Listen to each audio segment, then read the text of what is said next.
Hand a car. Good evening, Madam Mayor. Good evening, council members. Again, we're here for the same reason my predecessors from Peoria for Palestine talked about. On September 1, a news article, this past couple of days ago, a news article written by Carrie Kahn and Don Clyde, who are American journalists writing for NPR, stated, and quote, "More than 100,000 demonstrators took to the streets in Tel Aviv, according to organizers, where people waved Israeli flags and others held signs calling Netanyahu a murderer and a criminal. Many feel Netanyahu is the one holding up the deal." They're talking about a ceasefire deal.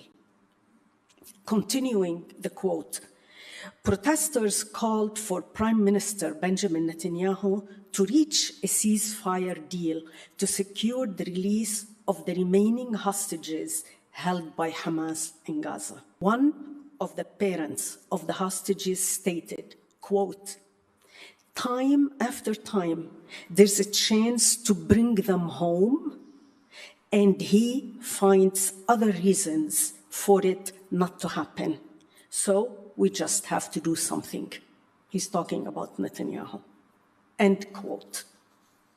My humble opinion, the reason the murderer and criminal Netanyahu, as his citizens call him, and the war criminal, as the International Court of Justice, the ICJ, call him, is continuing his grisly genocide and sadistic killing and torture of Palestinians, both inside his prisons and outside, is that the US has the spigot of money, weapons, and political support open to the max. This is against what the majority of the citizens of the US want, and I have information for you here. Hopefully you'll receive it after the meeting.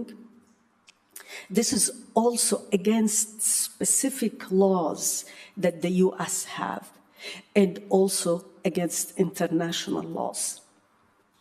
105 hostages were released in the temporary ceasefire in November of last year. This is the best chance for releasing the hostages. Since November, many have been killed by Israel directly or while carpet bombing Gaza. We know that the goal of the war criminal Netanyahu is the extermination and forced expulsion of the Palestinians from what remains of their homeland. This is why he is exacting the same techniques of terror and indiscriminate killing and horrendous destruction in the West Bank now. There is no Hamas there. What is his excuse? For the sake of humanity, for the sake of the US and its people, the taxpayers, for the sake of the US standing in the world, and for the sake of innocent civilians, both Israeli and Palestinians, and I have to add Lebanese because they are being killed every day by Israel. We need a ceasefire now. And please don't be intimidated by the strong pro-Israel lobby that has bought, coerced, and threatened our press and our politicians into blind submission for decades. Such actions have often harmed the US. They cannot hurt you, our council members, because of who you are and your positions, and they can't hurt you while we, the citizens of Peoria, are fully behind you. We count on you, on your humanity. Ceasefire now. Thank you.